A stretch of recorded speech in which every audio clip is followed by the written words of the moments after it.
महाराज जी, आप त्रिपुरा एक जगह है, स्टेट है उसको माँ त्रिपुरा सुंदरी के चरणों की धूल हूँ मैं। हाँ, वहाँ के मुख्यमंत्री थे अभी, उनकी धर्म। मैं कुछ नहीं, सिर्फ चरणों की धूल हूँ।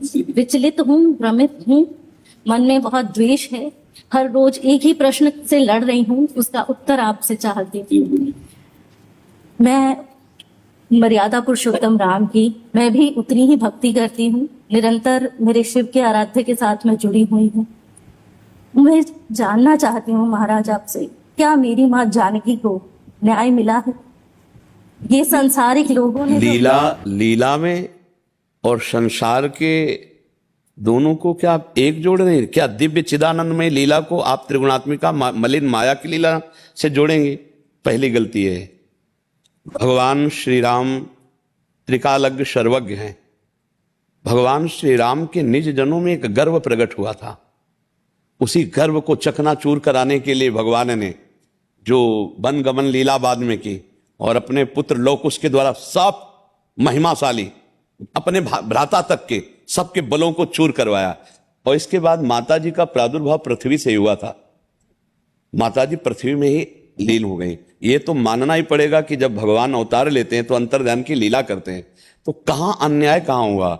आपको जो लग रहा है कि एक धोबी के कहने से प्रभु ने ऐसा किया, नहीं, निमित्त बना करके अपने समस्त निज परिकर के गर्व का मर्दन कराने के लिए लौकुश को वाल्मीकि के आश्रम में प्रादुर्भाव कराना और समस्त अपने महारथियों के बल को चकनाचूर कराना और फिर उनको अपने राज सिंहासन पर विराजमान कर, अन्याय कहां हुआ? ऐसा लगता है। नहीं, आपको क्यों लगता है? आपको लगना ही नहीं, क्योंकि आपकी बुद्धि जो है वो त्रिगुण माया के अंतर्गत है और भगवान की जो लीला है वो त्रिगुणातीत है। चिदानंद में देह तुम्हारी विगत विकार जान अधिकारी। ऐसा नहीं, आप उस विषय को नहीं जान सकती है। जब तक उस कोटि की दिव्यता नहीं होगी तब तक आप उस दिव्य लीला को कैसे समझ पाएंगे? जैसे हम आप मिल जाएं, अब इनके आगे हमको आपको खेल दिखाना है, तो हम आप बैर विरोध का अगर भी खेल करेंगे तो इनको लगेगा कि गुरु शिष्य में बैर विरोध कैसे हो सकता है। लेकिन जब ये हमारे आपके रास्ते को जानेंगे तो हंस देंगे कि दोनों मिलके चले थे, इसलिए ऐसा खेल खेले थे। तो रावण कुंभकर्ण जय विजय है ना, भगवत पार्षद है ना, भगवान का अवतार एक लीला विनोद के लिए हो रहा है ना। तो जानकी जो भगवान के अर्धांग से प्रकट हुई है, वो भूमि से प्रकट होने की लीला है। भगवान की अर्धांग है जानकी। जैसे शिव और शिवा अभेद हैं, ऐसे राम और जानकी अभेद हैं, ऐसे राधा और कृष्ण अभेद हैं। इनकी लीला जो होती है उसमें रहस्य छुपा होता है। तो अपने जनों, अब भगवान के निज जनों का गर्व कौन मर्दन कर सकता था? भगवान का अंश ही कर सकता था। अब भगवान अयोध्या में रखकर ऐसा नहीं कर सकते थे, इसलिए वाल्मीकि जी के आश्रम में उनको, हाँ, वो लीला है भगवान की और ये मिलकर लीला है। ऐसा नहीं है कि जरा भी कहीं भी अन्याय। धर्मात्मा जितने भी हुए हैं, महात्मा जितने भी हुए हैं, भगवान श्री राम के कहीं भी किंचन मात्र भी मर्यादा पुरुषोत्तम में इतना भी दोष नहीं निकाल सकते। तो फिर वो अपनी प्रिया के साथ ऐसा कैसे कर सकते हैं? वो तो उनकी अर्धांग है, उस लीला को समझना है। तो आप उनमें पहले तो ये भाव हटा दीजिए। हाँ, वहां लीला थी जिससे सबको बांध दिया, सबके अभिमान को चूर कर दिया। आप देखो ना, और फिर आकर के विराजमान होते हैं अयोध्यापति के समीप आकर ही तो विराजमान होते हैं। और जानकी जी का प्रादुर्भाव भूमि से हुआ, इसलिए भूमि में अंतर्ध्यान हो गई। और अंतिम लीला आप कृष्णावतार में देख लीजिए, अपने सामने अपने वंश को कटवाते हैं कि नहीं कटवाते? ऋषियों से साफ दिला करके और अपने सामने। तो ये लीलाएं हैं भगवान की दिव्य। उन लीलाओं में हम पार्थिव बुद्धि से अगर देखेंगे तो हमें कहीं ना कहीं दोष दिखाई दे सकता है। मुझे ऐसा लगता है महाराज, कलयुग के इस चरण में भी हम महिला कहीं ना कहीं उसी तरह से कहीं ना कहीं पीड़ित होती जा रही है। कहीं हमारे, लेकिन उसी तरह मत बोलिए, अच्छा ठीक, क्योंकि वहां कहीं भी पीड़ा जानकी जी को नहीं थी। महर्षि जो वाल्मीकि जी हैं, इतने समर्थ महापुरुष हैं जो भगवान के अवतार के पहले ही भगवान की लीलाएं लिख दी।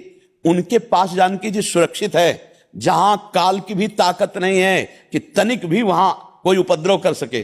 तो अन्याय शब्द या उनके साथ कोई अनीति, ऐसा आज का जो समय, हम कलयुगी प्राणी हैं, हम वासनाओं से युक्त हैं, हम सुख चाहते हैं, सुख देना नहीं चाहते। सुख भोगने की लालसा से अन्याय होता है, सुख देने की लालसा से कभी अन्याय नहीं होता। हम सब सुख लेने की लालसा में, इसीलिए ऐसा नहीं कह सकते कि केवल स्त्री के साथ ही अन्याय होता है।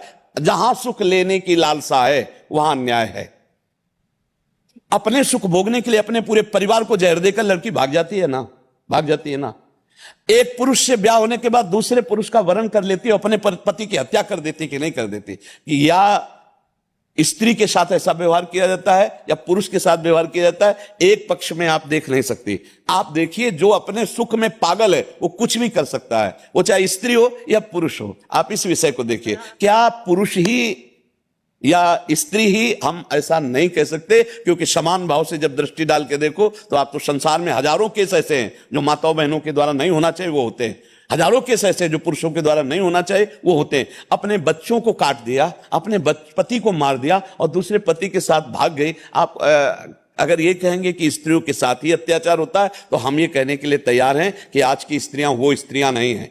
आज की स्त्रियां सिंघिनी हैं, पढ़े लिखे हैं। आज की स्त्रियां वो नहीं है जो पुराने जमाने में थी कि आप थप्पड़ मार दो चुप होकर बैठ जाएंगी, थप्पड़ मार दोगे तो बीच सभा में थप्पड़ मारकर तुम्हें बंदी बनवा देंगी। आज की पढ़ी लिखी लड़कियां हैं, पर देखो कुमार्गगामी लड़कियां भी हैं और कुमार्गगामी लड़के भी हैं, दोनों पक्ष देख रहे हैं। तो इसलिए उसको भगवान की लीला से न जोड़ा जाए। ये मलिन माया की लीला है और वो मायातीत लीला है भगवान की। समझ रही ना आप आशीर्वाद कर। मुझे लगता है आज के बाद उस ज्ञान की तरफ अग्रसर होंगे जहां मेरा मार्गदर्शन होगा, क्योंकि भ्रमित हूँ, इसीलिए आपसे नहीं, आप आगे बढ़िए, आप आगे बढ़िए। धन्यवाद।